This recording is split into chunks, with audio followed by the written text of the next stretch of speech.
In these stories, when you hear this cuckoo,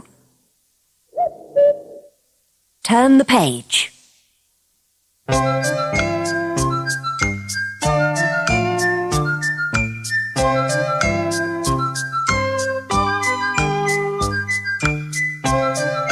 This story is called Wee Willie Watermelon.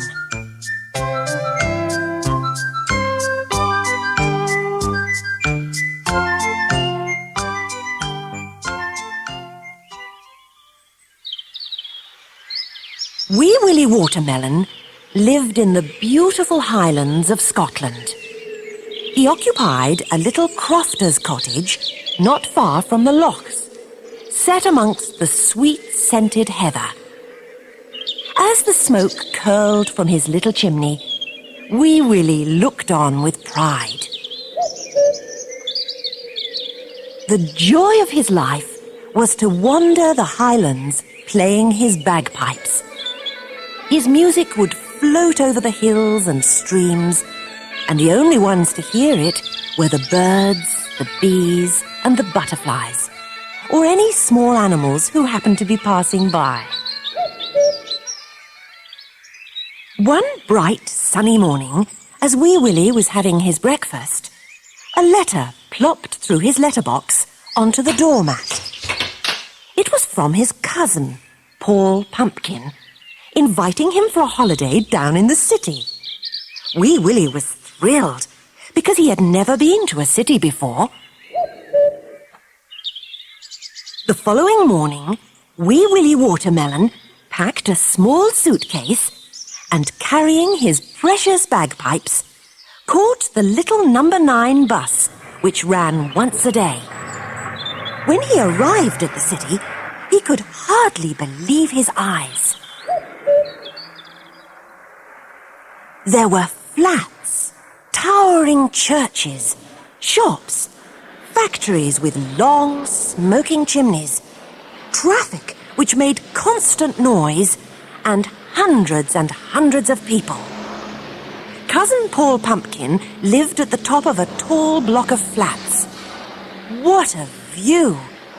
Willie felt he was back home on the highest mountain, with his head in the clouds. Paul gave Willie tea because Willie was tired and hungry after his long journey. And then Paul gave him a piano recital. All went well until the following morning. Willie couldn't go one day without playing his bagpipes, and at 6 a.m. the practicing began. The neighbours opened windows to see who, or what, was making such a din. But it wasn't until this had happened for several mornings that they began to complain. Wee Willie Watermelon was sad. He couldn't enjoy life without playing his beloved bagpipes. Paul just couldn't bear to see Willie so sad. Willie looked miserably out of the window with his bagpipes there beside him on the table. So Cousin Paul gathered all the neighbours together in the hope of solving the problem. They came up with the bright idea of writing a letter to the mayor, asking if their friend, Wee Willie Watermelon, could use the bandstand in the city park to practice his pipes when it was not in use for band concerts. They all waited anxiously for a reply from the town hall, and when at last it arrived, giving permission for the bandstand to be used, Wee Willie was overjoyed. The very next morning, as the birds started their dawn chorus, he set off for the city park, singing and skipping as he went. Being able to play in the park bandstand was not the only thing that pleased Willie. Because of all his practicing, Willie had become quite an expert, and this meant that people who wandered into the park stopped to hear him play. Everybody now enjoyed Willie's music. They called and cheered, and he would stay much later at the bandstand than he had ever intended, because of the shouts of "More!" and all the clapping. But the best thing, or so Willie thought, was that whether in the city or in his Highland home, he was equally happy.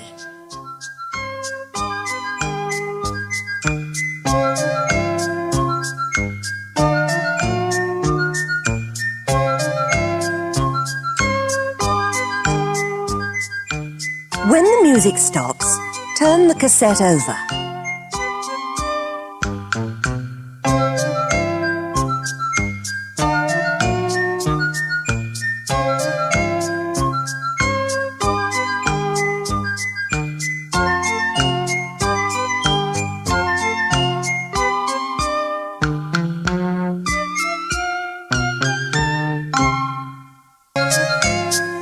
And this story is called Betty Beetroot.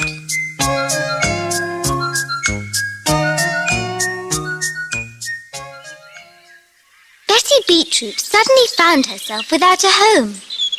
She arrived in the garden of the garden gang quite by accident one morning, in a barrow full of compost.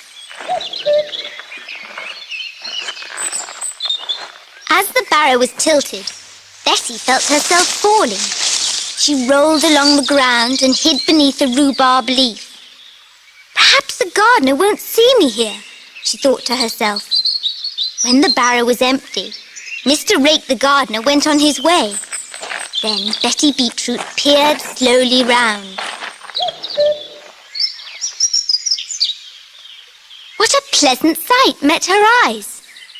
She was standing in the most beautiful garden she had ever seen.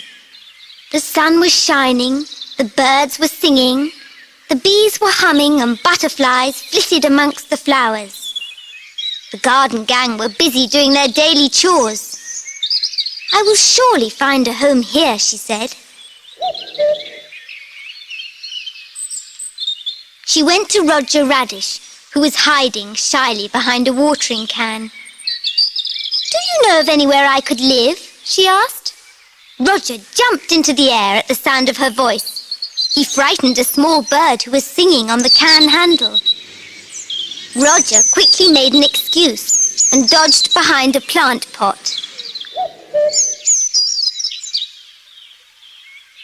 Betty looked round and saw the Pea family practicing gymnastics. They look nice, she thought. I'll ask if they can help. Percival P. said she could have come to his house, but his grandchildren were rather lively and she might find it crowded and noisy. "Try the greenhouse," he said. So Betty skipped across the lawn to the greenhouse. Tin Tomato was sitting on a flower pot, busily sketching a feeding caterpillar. He smiled at Betty, who was standing quietly by the door. Tim listened to her story, but then replied that the greenhouse was much too hot for her. Betty set off up the path and met Oliver Onion. He was collecting pebbles to make a rockery. When she asked him about a home, he was so horrified at the idea of anyone else cooking in his precious kitchen that he immediately said she would be better living with Alice Apple, Peter Potato, or maybe Gertrude Gooseberry. First she met Alice Apple. The dizzy heights of the apple tree made her feel giddy. No, she could not live there. Peter Potato was rather gruff, and she felt uneasy as she sat in his parlour. I hope Gertrude Gooseberry can help, she thought sadly. She was now tired and hungry, but Gertrude was no help either. Poor Betty went back to the compost heap and sat on a stone weeping. "Whatever shall I do?" she cried. "Nobody wants me." Suddenly, Polly Pomegranate danced daintily towards her. Polly's lovely face grew sad when she saw Betty. As Betty told her story, Polly's face brightened. She said, "Please come and live with me." Betty smiled through her tears, and hand in hand they set off across the garden to Polly's house. It was neat, tidy, and just right for 2 people. Polly showed Betty her bedroom, and she was delighted. The bed was comfortable, and the little chair by the window gave her a good view of the beautiful garden. Betty gazed happily round Polly's home. "How lucky I am," she said. "I will do all the cleaning and cooking," Betty said, "and you can practice your ballet."